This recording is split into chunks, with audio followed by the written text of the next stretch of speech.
Well, we'll go ahead and jump in. We have a lot to get through today. There's been a lot of stuff going on. I'm sure most of you all know. But as folks are joining, hello and welcome. I am Nicole Robinson. I'm the Deputy Executive Director at Fair Fight Action.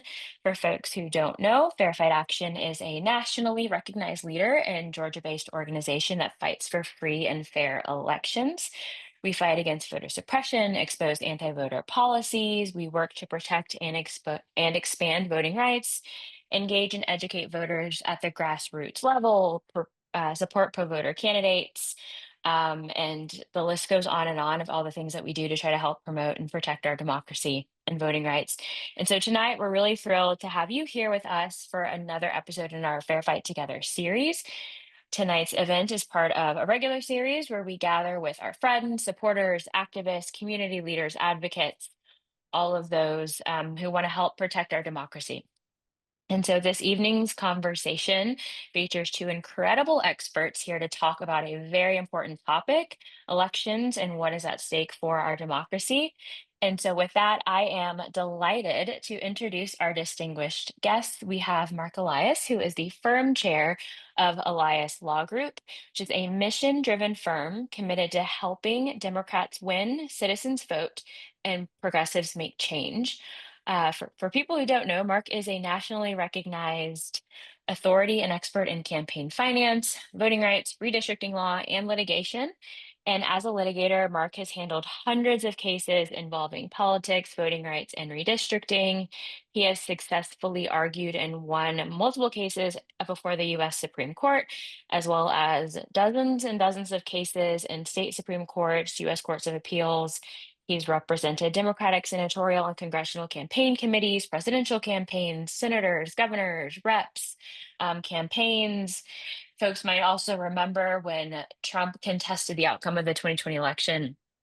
Mark met every futile challenge by filing really smart and thoughtful litigation, and they had over 60 legal victories.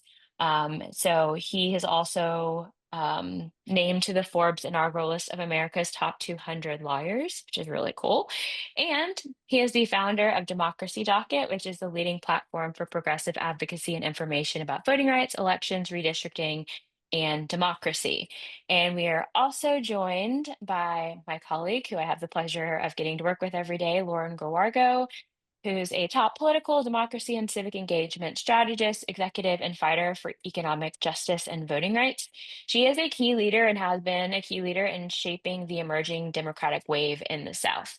And just a little background for folks who don't know, Lauren began her partnership with former House Minority Leader and gubernatorial candidate Stacey Abrams, and they charted a 10-year plan to build Democratic and progressive power and policy wins for Georgia through supporting existing and building new progressive democratic civic engagement infrastructure. And folks have seen the results of all of that, right? We had incredible voter turnout in the 2018 gubernatorial election, and then went on with all the incredible work that Lauren and Stacey have done to turn toward the blue in 2020 and send two Democrats to the US Senate, not once, but sent Senator Warnock back again. And so Fair Fight has played a leading role in the work to protect our democracy. And so that's what we're here to talk about tonight. Like I said, we have a lot to talk about and a lot to get through. There's been some pretty big developments today. And so we're going to talk through the top things that y'all need to know about elections and democracy right now. So we're going to get started, and I'm going to kick us off by kind of framing our discussion a little bit in the landscape that we're navigating right now. And I think most people would agree with this. It's kind of hard to believe that in the United States, in the year of our Lord 2025, we are seeing challenges to our democracy in every facet of American life, in the courts and states, in our communities. We're living through an authoritarian takeover. We are seeing institutions capitulate, companies cooperate and consolidate to radically shift our country and its power to further a radical right-wing agenda. And this all goes to the ultimate prize of the right, and that prize is to completely disable our democracy and to submit one party rule. And what we're going to talk about to start us off is one of the things that they are doing to do that, to submit one party rule. And so my first question is to Mark. And so Mark, today I'd like to talk about the Louisiana versus Calais case that the Supreme Court had a rehearing on today, which folks don't know it's an unusual move, is my understanding. In this case, centers on the Voting Rights Act, specifically Section 2 of the Voting Rights Act, which are two of the most pivotal pieces of legislation that have ever been passed in this country. Those pieces together help to end Jim Crow, help to bring us into a whole new era of our democracy and of our country, and Section 2 of the Voting Rights Act is at risk. And so, Mark, if you could talk us through what this case is about and your key takeaways from the Supreme Court hearing earlier today. Yeah. So first of all, thank you for having me, and thank you, Lauren, for being here. Without fair fight, we would not have been in the position we were to help President Biden in the post-election in 2020 or any of these other victories that you mentioned. Stacey and Lauren's leadership is in 2020, 2022, 2024 has really been one of the most important stories of democracy. In terms of the Calais case, as we call it, Louisiana versus Calais. This was a case that was filed actually by my law firm and in a parallel case by the NAACP, essentially saying that Louisiana had passed a map in 2021 in violation of the rights of its Black citizens, that under the Voting Rights Act, which was enacted in 1965 and amended and strengthened over the years, that there should have been two rather than one district in which Black voters can exercise political power and elect their candidates of choice. And we won at the trial court. Like at the trial court, three judges, including Republican appointees, agreed that this violated the federal rights of those Black voters. The case then took a weird turn, which is that a group of white voters then filed a challenge saying that the map that the state of Louisiana drew to comply with the court's order, right? So the court in the first case, which was the Robinson case, this first case I was describing, said basically, look, you violated Voting Rights Act, you need to pass a new map. So the state of Louisiana did. They passed a new map. It wasn't the map we had proposed, but they passed a new map that complied with the court's order. And then a group of white voters challenged it. And they said, look, this new map violates our rights as white voters. And it is our right under the US Constitution not to be subjected to racial stereotyping or racial profiling in the drawing of these districts. And that case lost, like spectacularly. They lost it. But they brought it to the Supreme Court, and they brought it on a relatively narrow issue. It was a dangerous case, but they brought it on a relatively narrow issue. And that case was heard last term. It was heard last winter, and we all waited for the Supreme Court to rule in that case. Every week, we'd sit by the computer and wait for a decision. It seemed like a relatively easy case that the Supreme Court would reject, but we were realistic about the nature of the current court, so we waited and we waited. And then on the last day of the term, at the end of last June, the Supreme Court announced it was not going to decide this case. Instead, it was going to set it for re-argument. And Nicole, I start with this because you say it is relatively unusual. It is more than relatively unusual. It is extremely unusual. In fact, the last time I can recall the Supreme Court doing this in an election case was a campaign finance case in 2009, when also a relatively narrow issue wound up going to the Supreme Court about whether movies that were put on pay-per-view channels would be subject to the federal campaign finance laws. And at the end of the term, the Supreme Court ordered that be re-argued and reheard on a broader set of issues. And that case was Citizens United versus Federal Election Commission. And this case has a lot of parallels in that rather than decide the question last term on a relatively, would have been a damaging case if it had come out against us in Louisiana, but it would have been, it would have been manageable. Instead, the Supreme Court ordered the parties to brief and argue whether essentially Section 2 of the Voting Rights Act is still constitutional.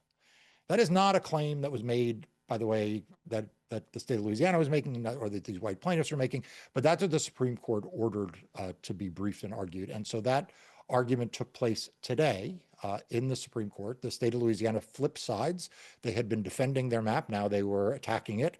So it was left to the lawyers at the Legal Defense Fund to be the only lawyers in the courtroom defending. They did a great job against a relatively hostile majority on the U.S. Supreme Court. But we need to be clear, this was not a case that the Supreme Court had to consider on the terms in which they chose to have it be considered. And so, that is where we stand today, the night of the argument. I'll add one final contextual point, which is the timing. So normally cases that are really important cases, and this is a really important case. Like everybody agrees, this will be a landmark decision, however it comes out. Normally, we would expect these cases to be decided at the end of the term, right? So we would expect that come next June, we'd again be sitting by our computers every day waiting for a decision from the Supreme Court. I think, unfortunately, what history has shown us and showed us in Citizens United, Citizens United was then decided on January 10th of an election year, 2010. And it would, when people have asked me when to expect a decision, I give them two answers. Number one, if the Supreme Court wants to follow the deliberate schedule that they usually follow about big cases, we won't hear about it till June. And that means it won't affect 2026. But interestingly, and I think Lauren's going to agree with me, I don't think anybody thinks that that's what's going to happen. I think everybody thinks that, like with Citizens United, we're going to get a decision very early, maybe by the end of this year or certainly by January, because that will give time for states to make mischief for 2026. Thank you for that, Mark. And it's like a follow-up question. Do you have any like kind of takeaways from any of the arguments that you heard today before the Yeah. Supreme Court, or anything that like really stuck out to you? Yeah. I mean, what I think stuck out to me was that, you started the hearing sort of predictably with, three justices who are hostile to the Voting Rights Act and hostile to the position that we support. That is Justice Gorsuch, Justice Thomas, and Justice Alito. And there were no surprises there. And then there were three liberal justices who, as you would expect, were pretty sympathetic to the claim. So when we talk about this for the rest of this session, I think we can focus on the three, primarily when we talk about the court, like the concerns on the court. We're really talking about the Chief Justice Roberts, Justice Kavanaugh, and Justice Comey Barrett. And what surprised me was almost from the get-go, each of them had some measure of complaint about the Voting Rights Act, a law that has been on the books since 1965, that was strengthened under Ronald Reagan, that was reaffirmed under George Bush, that Congress has had numerous opportunities if it wanted to repeal it or amend it or cut it back, they've had the opportunity to, and they haven't. And, but nevertheless, you had, pretty uniformly among the three of them, some complaint and some changes that I think they want to make. Now, you never know in the dynamic of how the court, decides when they meet, where things land up. But what struck me was I expected, I think, the Chief Justice, having written the Alabama decision 2 years ago, which affirmed the Voting Rights Act. I don't know. I thought that there might be more of a jump ball nature to it, but that is not how I walked away. Yeah, and to that point, like this is something I know, Lauren, you've mentioned to me on the piece about when the ruling came down in 2012 in the Shelby County case, and Chief Justice Roberts specifically pointed to, like, this is obviously paraphrasing, we are decimating Section 5 of the Voting Rights Act, but like you still have Section 2. So like Mhm. be happy, it'll all be okay. And of course, we know that that's not the case, right? Like Section 5, we've seen what has happened after that was decimated. States all across the country, especially in the South, like rapid fire, we're passing strict voter ID laws, gerrymandering maps, like doing a lot of things that have set up the system we have today, where we have another version of Jim Crow, where voters, especially Black voters and in the South, have a very difficult time having free and fair access to the ballot. And so, to that, and kind of thinking about like what happened then, what we know about history, a lot of what we've done at Verified and in the report we put out with Black Voters Matter Fund was focus on the impact of this case, especially in the South and on Black voters in the South. So, Lauren, if you could kind of walk us through what you think and how you're thinking about the impact that what we anticipate the Supreme Court's going to do will have on voters in the South and especially Black voters. The point of the Voting Rights Act was never a partisan one. It was about that there's racially polarized voting in this country, that Black and white people tend to vote differently, and Black folks tend to vote differently, and that voters need the opportunity to elect candidates of their choice and be represented. What has happened is that the unwinding of the Voting Rights Act has become a key political project for Republicans now. It's different now because obviously we're not under Reagan or Bush like Mark has talked about. And what we have seen since we started Fair Fight, for example, going into 2020, the RNC was unburdened by a consent decree that had held them back from doing voter suppression. They were unburdened from that. That combined with the Shelby County decision that you referenced, Nicole, that said racism is over. The South and other racist districts don't need to pre-clear their voting changes by DOJ before they do them, ushered in a new era. And there's plenty of nonpartisan analysis to show that those voting changes had disproportionate suppressive impacts on Black voters in the South. So now, since 2020 and 2016, Trump's first win, voter suppression has always been part of the modern Republican Party. I think back to like Karl Rove, Mark and Nicole, right? But now it's a central organizing principle. And then you have it paired with a full federalist takeover of the Supreme Court that is now just a branch of MAGA. It's just a branch of the Republican Party. We see that in their decisions.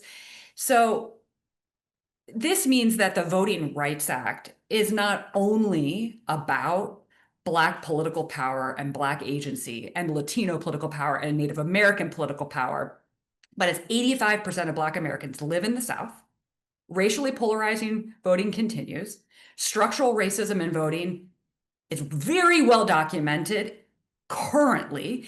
There have been more voter suppressive state bills passed in 21 and 22 than any other time in American history. And there's reams of evidence that it is racially targeted.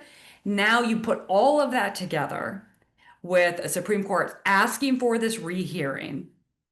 And it's clear that gutting Black political power in the South is not only good for a party that's become openly white supremacist, but it is good for their political project. So what is different for those of you who do not live in the South? The South reverting to a Jim Crow Confederacy era of no Black political representation or dramatically curtailed means one party dominance in our politics. So everybody now has to care about the South and has to support organizing and work down here because now the entire country's political ecosystem is coming down to Black political power in the South and the political expediency that the Republicans are now wielding this for.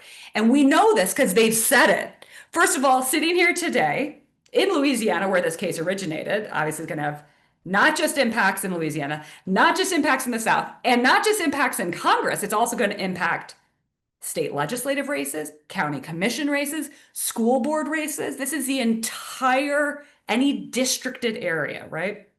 Today, sitting here, just like Shelby, Mark, and I love talking to my Southern friends like Joyce Vance and others, they are ready to move. Mhm. Just like after Shelby, they immediately dropped state laws to do voter ID. Right now, they have trigger maps in Louisiana. If the Supreme Court decides, they're going to immediately pass them.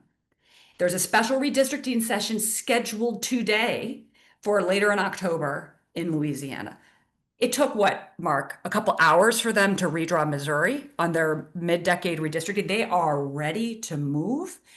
And Steve Bannon and the, thinkers of the Republican Party, they are playing. They think, they call it, they have three vectors to quote. The three changes that Republicans are counting on to bail them out: partisan gerrymandering, the mid-decade gerrymandering we're seeing happening now, gutting the Voting Rights Act, and then an unprecedented and unconstitutional mid-decade census. That's their quote, 3 vectors. And when they combine, this is their language, when they combine all 3, Democrats lose 42 seats.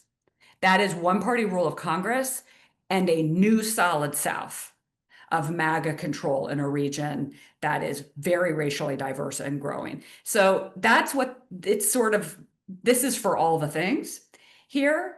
And the positive I can say about that is it is plain and clear. And as this moves in the news and through media and through local networks, it will not be confusing what they are doing.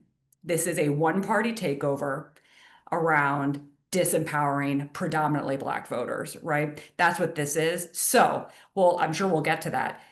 The good news is we're in all flood the zone right now, right? Like we're all exhausted. They're doing so many terrible things. I think that this could be a clarifying moment for the country on what the project really is and the risk level that could spur a level of organizing and mass noncompliance and mass movement. That's what we've got to work towards, because it's going to take that, because our Supreme Court is not a Supreme Court. It is an arm of the MAGA Republican machine, and it is completely out of bounds. And so the only question is, to Mark's point, is this going to be like Citizens United? Is it going to get decided soon? I think it's going to get decided soon. There are filing deadlines coming up in these states, Texas, Mississippi, for next year's election. They come up at the end of this year. So I think it'll be like even earlier than Citizens United potentially. Or do they think better of it and think this is doing too much? We're going to hold it like we held Dobbs, and we're going to wait until June of next year. But to all of Mark's points, all the tea leaf reading on all the political influencers and the rest, this is much more an expectation and a demand that they move quickly, that racism is over. You know, read the Wall Street Journal, right? The Wall Street Journal opinion piece, I think, is really their argument, and that if you haven't read it, don't put the link in the chat. I don't want to help them get clicks. You can go look it up yourself. But I think that is the political project, and it's very mainstream at this point within the Republican Party.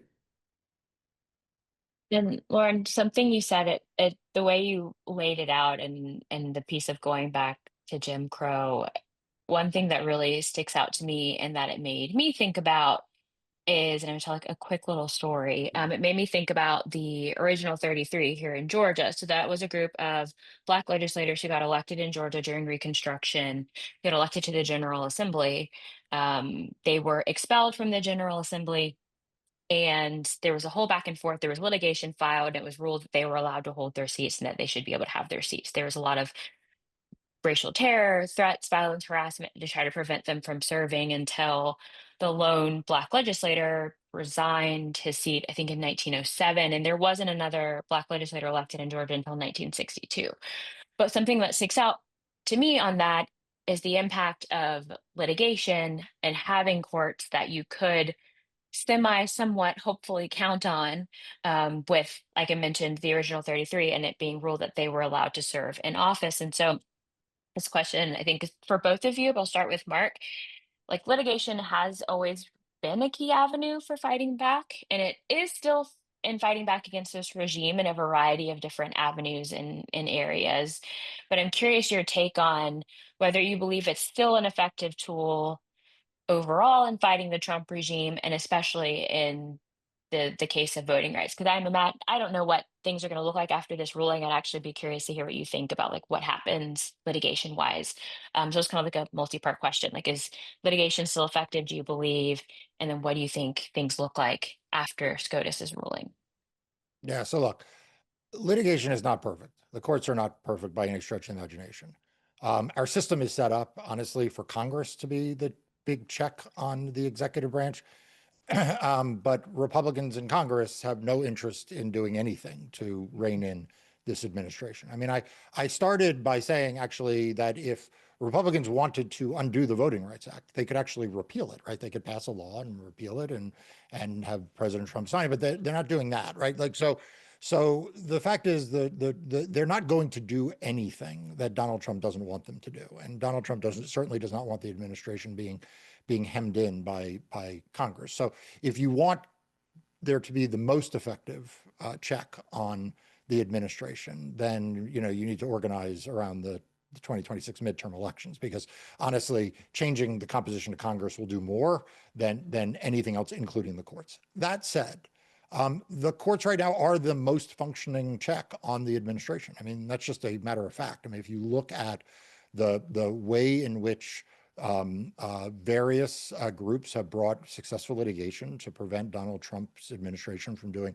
some of the worst things imaginable, that's been where there has been success. Now, there's also been failure, right? Like, so it's like not a perfect solution, but it is the most functional solution we have. And that is true both in the sort of anti-authoritarian space. It is also true in the voting space. I mean, I could point you to any number of cases in the last few months where voters' rights have been more protected as a result of the courts than they would have been without the courts. So, that's kind of the way in which I view this. It is not the solution to our challenge of democracy, but it is part of what we need to invest in order to make sure that the worst things don't happen, while Congress hopefully gets turned over, and maybe in 2028, we really have a more substantial sea change.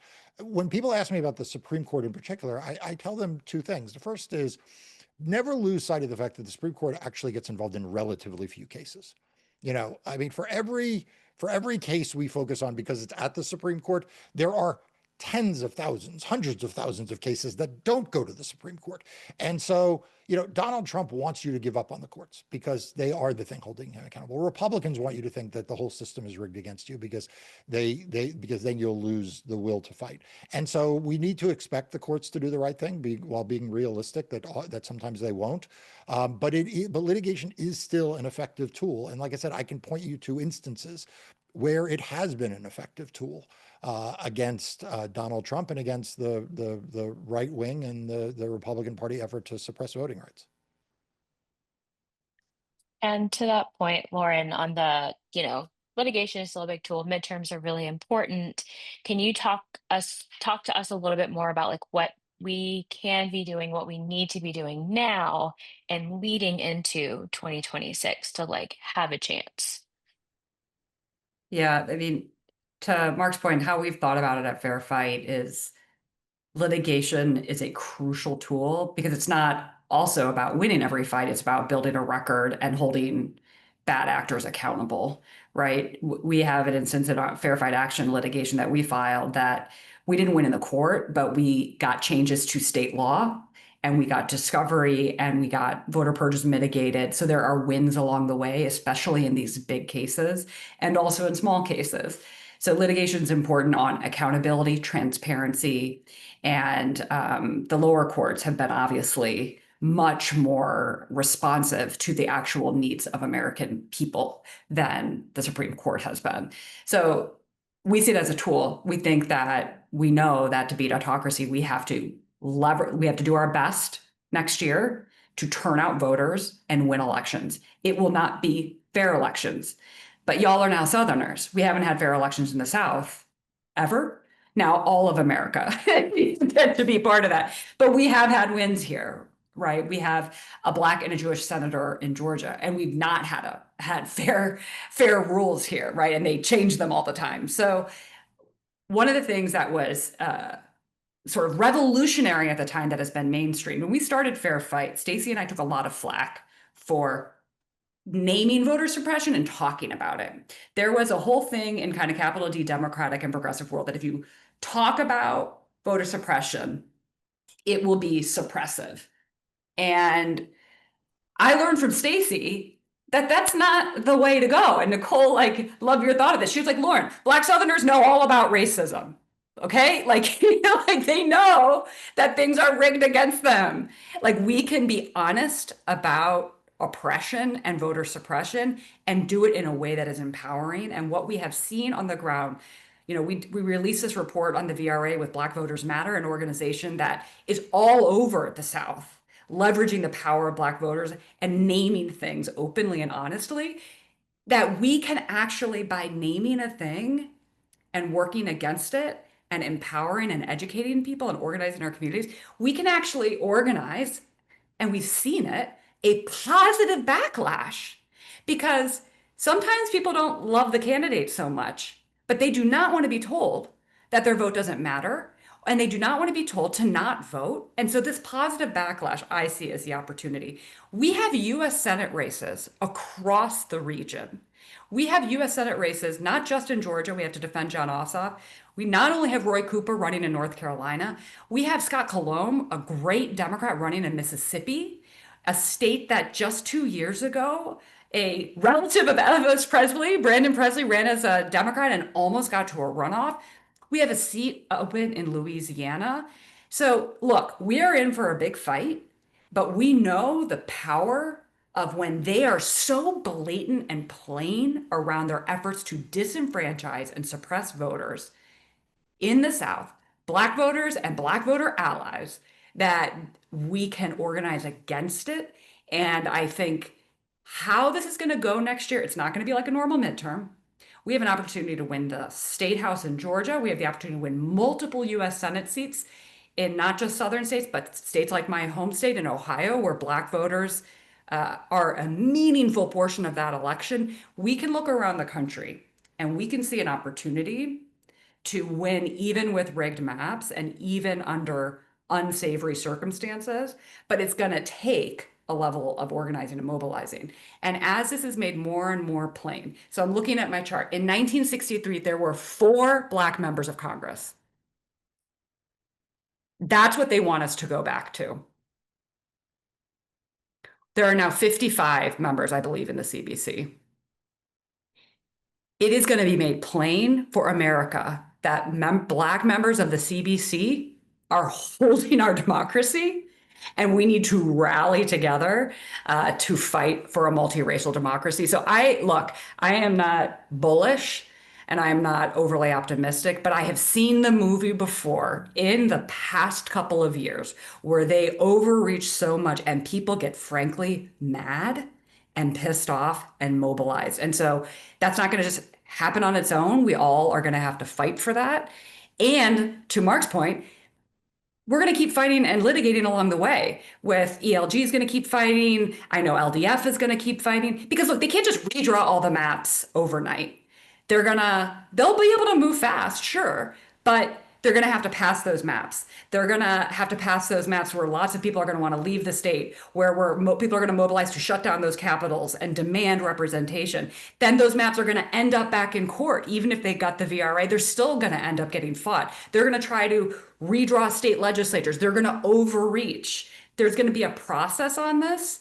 For the most part in the South, redistricting is, for the most part, this is not like, a redistricting commission in other states.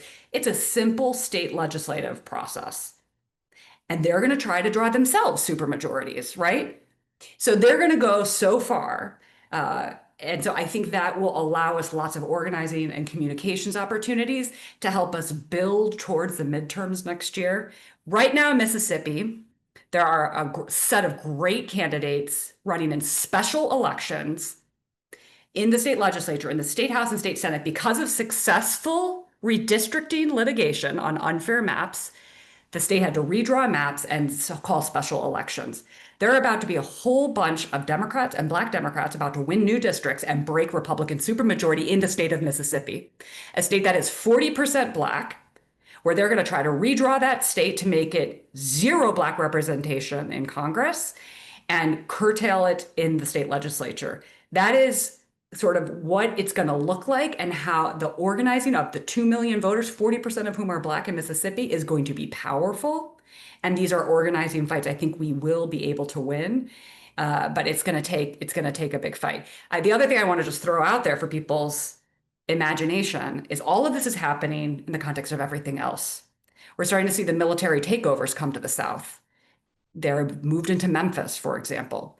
We have the governor, the MAGA acolyte in Louisiana, asking Trump to send the military into New Orleans and Baton Rouge. We have Kash Patel saying, we're going to go to Miami, a majority Latino city. We're going to go to Jackson, we're a majority Black city in Mississippi. Can you imagine over the next couple months if they got Section 2 and send the military into majority Black cities in the South?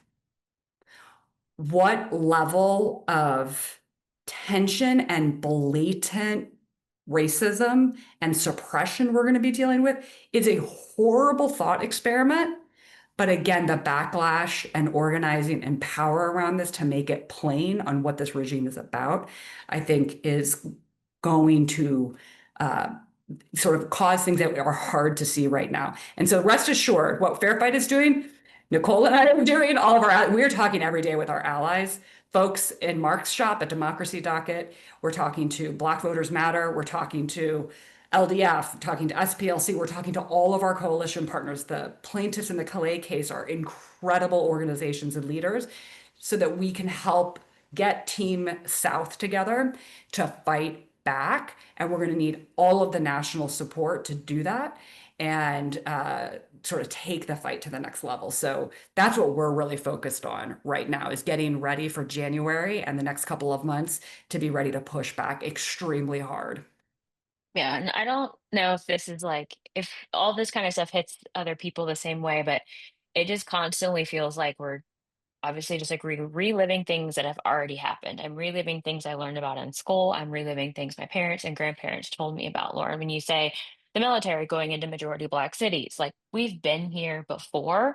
And it, to your point and to Mark's point about like it's going to take a lot of time, right? And it takes a lot of people being in this fight with us.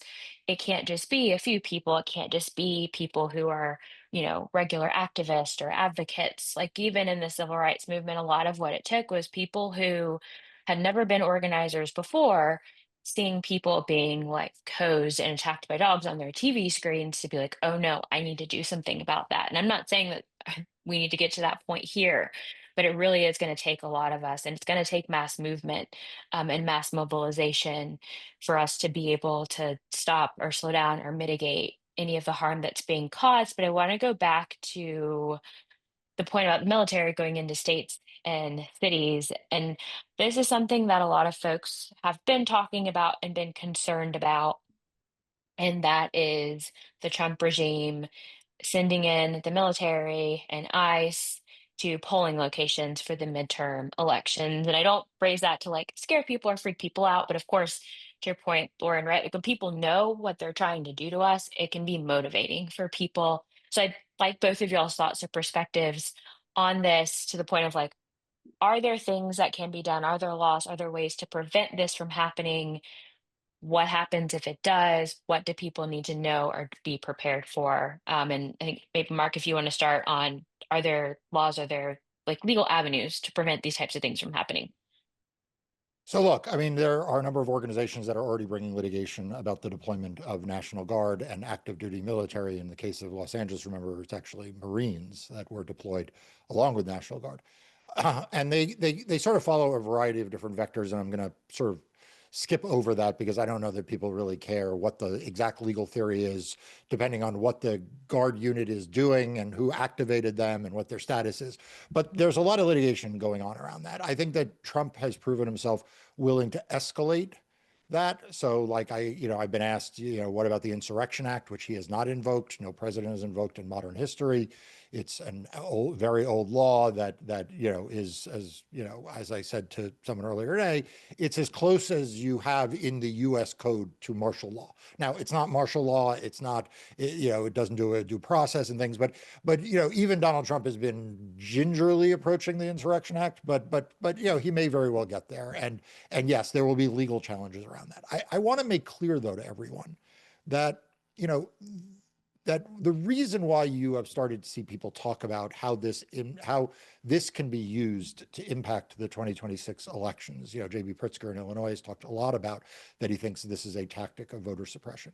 To suppress people's vote, you don't need to do the most extreme thing. Now, that's not to say they won't do the most extreme thing, but let me just remind everyone that one of the ways in which Georgia, and not Georgia alone, has engaged in voter suppression is by penalizing Black voters in particular for voting by making the wait times for them to vote very, very long, and then by taking away food and water for people waiting in line, right? So we know from a piece of litigation that my law firm and I brought in 2020 that in the 6 metro counties of Atlanta, for example, in that election, that if you were in a precinct that was 90% or more registered voters were Black, the average wait time was 51 minutes. And if you were in the same 6 metro counties in Atlanta and it was a precinct that was 90% or more white, registered voters, that the average wait time was 6 minutes. So 51 minutes versus 6 minutes explains to you a lot of things that you can do to just have people not wait to vote, right? Because like, who the hell wants to wait in line 51 minutes? And that's an average, right? That's not a high end. So when we talk about the military or federal law enforcement of the polls, one of the things I tell folks is like, just imagine if the military just closes streets. They just close streets, or they deploy in a way that is very aggressive, that it's hard, that you can't find parking, right? This is not the worst suppressive activity, but like that will have a meaningful impact for people who are like, look, I got to go vote, but I also got to go to work. And if I can't get to the place and I can't, find a place to park, like I'm just going to leave. And so, I start with that as an example because for people who can't get in their head something that is more ominous, more terrible, and I think, like in some ways I'm giving you like the starter thing here, because I do think we will get to the more ominous and the more terrible. But if you can't get your head there, you're thinking like, okay, well, I don't believe that there's going to be like troops at the polls, turning people away. And let's just say that's right. That's what you're going to have. You can certainly imagine what I just described, right? Because we already see that. We That's right. already see those sort of low levels of harassment and efforts and things to, why do you ban drop boxes? Why? Because it's a way of taking a convenience away from people that makes it harder. But why do you make people put stamps, postage on a return envelope to return their ballot? Because it's just like that additional barrier creates something that makes it harder for people. But why do you say that ballots have to be received by election day rather than coming in a day or two after if they're postmarked by election day? Because it just takes off the top voters, particularly young voters and voters of color, who don't have as reliable mail service. So like, don't discount the cumulative effect of a lot of really small things that Donald Trump will be like, well, we didn't do, all we were doing is marching, or all we were doing was patrolling or whatever. Those can really add up to a lot of trouble that don't look like the worst of the worst. And like I said, I suspect we will wind up traveling up that road. But what Donald Trump is doing is he's getting us used to it little by little, right? So first it's some troops in Los Angeles, then it's someplace else, and now we're up to we're sending troops from one state into another state, right? Right. Like, right? Like if you think, well, they won't do enough bad things if they're from Jackson. If they go to Jackson, well, we'll take people who are not from Jackson, right? We'll take people not right from the state. We'll take people from a neighboring state and send them in there. So I just think we have to be very, very careful, not to discount the cumulative effect of a lot of small acts of voter suppression. And number two, that Donald Trump is really committed to this authoritarian image that will lead him to walk up that ladder of more and more extreme activity. One of our board members, I know you know her, Mark, is Dr. Carol Anderson. She's an incredible professor and historian at Emory. And whenever I talk to her, I always get an incredible history lesson. And she calls it bureaucratic or policy violence. Yeah. It's not, burning crosses on people's lawns. It's, termites in the house that sort of break it apart. And right now, sort of how it's manifesting going into 2026, there's a very clear playbook. There's literally a 10-point plan that is public on what these guys are doing. And we've distilled into 3 buckets. One is changing voting process. And it's all part of Project 2025. It's all in advance of the 2026 midterms. They are going for it. They're not waiting for 2028. So voting process, that's like the documentary proof of citizenship stuff. Some of you might be familiar with the so-called SAVE Act. That doesn't seem to be working out for them. So they're trying to get it done in other ways. We're going to see it. We've seen it through state legislatures. We're going to see it more through state legislatures. They're doing something through this agency called the Elections Assistance Commission trying to, show your papers for voter registration. So that, sort of voting process. Then voting methods, right? They've made partisan and demonized vote by mail. They've changed the rules in a lot of states, moving deadlines around, eliminating the counting of ballots received after election day that Mark talked about. That's been both like policy and through their side's impact litigation. And their 10-point plan on this point is they really think ultimately that only election day voting is valid. And their thought leaders want only election day voting. They believe that if they get it down, so get rid of even early vote is like a tussle they're having in their party right now. As we remember, they pushed early vote. And lots of Republicans vote using early vote, right? Like there's becomes a question, how much are they suppressing their own side? But they're banking on this concept that if they curtail early vote dramatically or just go down to 1 day of voting, that will be of partisan benefit through the lie of voter fraud, right? All of this is undergirded by the lie of voter fraud that doesn't exist. So voting process, voting methods, and then number 3, counting and who counts. And so that looks like upending certification, changing the way votes are counted, making it easier to throw out votes, throwing out votes in advance through mass voter challenges, which is really re-spearheaded in Georgia and moved around the country. It's a Jim Crow tactic. And then remaking the congressional maps right before the midterms, gutting the VRA, changing the census, this idea of counting and who counts. Obviously, one of the pieces that undergirds this is the lie that non-citizens vote. Non-citizens don't vote in federal elections, only citizens vote. And the lie of voter fraud, which is the lie from the beginning of our country about who counts as a full citizen, and this lie that there's all this voter fraud. So we're going to see all kinds of stuff, right? The playbook, there's a great New York Times description of their playbook for all of this is national emergency on Antifa. Antifa is not an organization that exists. It literally means anti-fascist. National emergency. And then it's all illegal, unconstitutional or illegal. And then they try to like move all this program around it, right? They've done that on immigration. They're doing it all across the board. So we should expect that they will do something similar, try to have a pretext.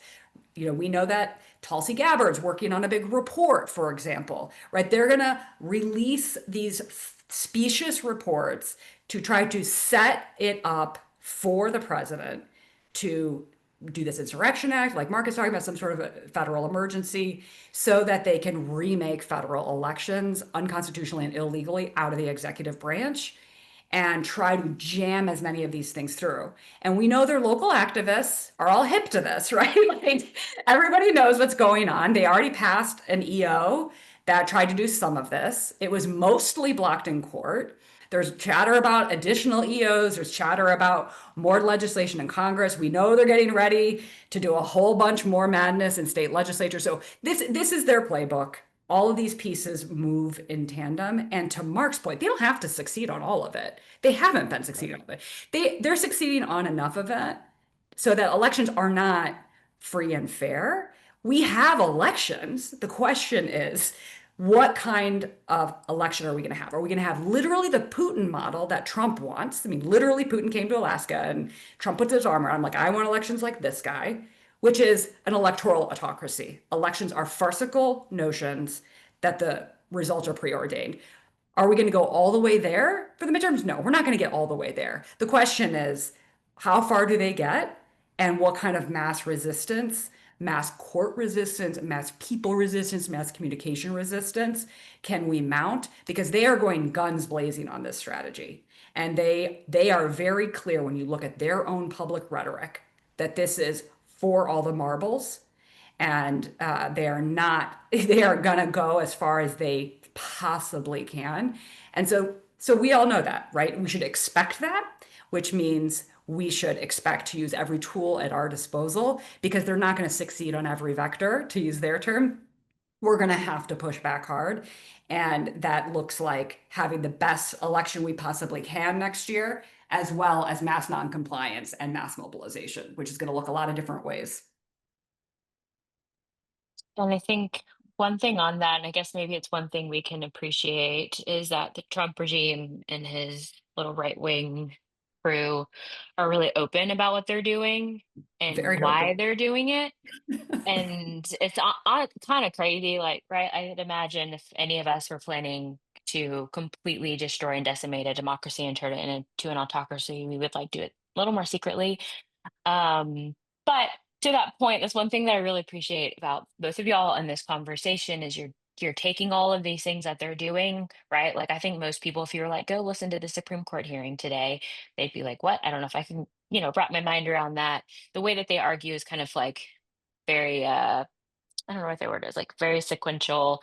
And but you guys are taking all these big things and making it like plain language for people and very clear, I think, which I think is great for people to understand what is happening, what they're doing, and what people can do in response, whether it's big things or small things. And so, one thing I kind of, as we start to close, want to kind of come to for both of y'all is what you each feel like is the best way for like an everyday person to respond to everything that's coming at them. The best way to invest their time and efforts as we go into the midterms and beyond. And I know it's like a bazillion things, but like just if you had to kind of pick a couple or kind of like summarize what you think people should be doing. And whoever wants to start, you can go ahead. All right, Mark, what do you got? All right. So look, I mean, I think that there are two things that every one of us can do. Number one, we can keep ourselves informed, right? We can refuse the cynicism that Donald Trump wants to instill in us. We can refuse the naysayers who say that there is nothing we can do, that this is all baked, that it's all rigged against us, and we are unable to stop this authoritarian march. So we need to keep ourselves informed. We need to keep ourselves grounded. We need to keep ourselves, if not unrealistic. Like I'm not saying like don't be realistic about it, but we need to remain insistently optimistic that we can make a difference and we can help get through this. Okay. The second thing, though, is that once we have gotten past the cynicism and we're into the realistic optimism and we're committed to getting through this, we need to speak out. Like right now, the biggest tragedy in American democracy is the cowardice of so many people with so many resources and so much ability to speak out and their refusal to do so. Okay. Your children and your grandchildren, years from now, decades from now, are going to ask you about this time in history. And honestly, they're not going to ask you how you felt. They're going to ask you what you did. So like feeling is not the answer here. Doing is the answer. And so I understand that it is very easy to think, you know what, this isn't my problem. I'm able to vote. This isn't my problem. I don't live in a state where this is a problem, where this is the biggest problem. This isn't my problem. Jackson, Mississippi is going to have problems whether I do something or not. Okay. Remember the poem that we all read from the minister, the Lutheran minister in Germany? You know, they came for the trade unionists, and I wasn't a trade unionist, so I didn't do anything. Then they came for the communists, but I wasn't a communist, so I didn't do anything. And then they came for the Jews, and I wasn't a Jew, and I didn't do anything. And then they came for me, and there was no one left to do anything. Remember that? Where we may be at the first line, or we may be at the second line. We can agree or disagree, like what stanza we're in. But the fact that you're not an immigrant, that you're not in a city where ICE is being deployed, where the city is not being overtaken by the military, that you are not subjected to voter suppression, is not a reason not to speak out. That is actually the whole point of the message of that poem, is that it is exactly at that point in the poem that you are supposed to do something. You're supposed to say something, right? You're not supposed to stay silent. So here is my ask. For some of you, that means you're going to make phone calls, you're going to volunteer, you're going to get involved in a local campaign or a nonprofit. For some of you, it means that you will peacefully protest at No Kings. For some of you, though, it may just be that you call your friends, your family, your clients, your customers, and you tell them that what is happening is not okay. You share with them a copy of the video of this session. You share with them the information that Fair Fight puts out. right? You do the thing that you can do, but every one of you can do something. And the fact that you can't do everything is not an excuse to not do the thing you can do. So that's really what I'd ask you to do is not say, well, it doesn't affect me yet, so I'm not going to do anything, and do the thing that you can do. Don't tell me all the things you can't do. Don't tell me you're not a lawyer. Don't tell me that you don't run fair fight. Don't tell me things you can't do. Tell me the thing you can do, because there's something you can do, and do that. Yeah. And to that point, Mark, I know you and I talk about this a lot, and a lot of companies and institutions and organizations right now are, if they're not fully capitulating, they're staying silent. They're being risk intolerant. And one of the things we have seen in global fights against autocracy and what we've seen over the past 10 months is that is kind of an unacceptable posture, right? How quickly we've seen major academic institutions, legal institutions, corporations. Today, while SCOTUS arguments were happening, NBC fired a whole slew of Black, Latino, and Asian American journalists, on this anti-DEI thing. DEI? DEI is our country. Our country has always been about its diversity, right? So what can you do? Are you an alumni? Are you in a small chamber of commerce in your small town or suburb? And you don't have to sign them up to be partisan Democrats, but you need to talk about how fundamental and important our democracy is, and that we're not going to step back from our values, and we're going to welcome immigrants, and we're going to help register people to vote. So I think that right now, I think for a lot of people, that is starting to move out of their comfort zone. Because volunteering and being an activist is great, yes. Giving fair fight, $10, signing up for Democracy Docket newsletter, all of that is great. But we have to build the biggest, most giant tent. And it's those conversations that don't need to be partisan. I think part of what I see so many people struggling with is they feel like they cannot broach these conversations because it's partisan. You can absolutely have this in a nonpartisan fashion. In fact, you can have this in your nonpartisan, your Links Club, your Rotary Club.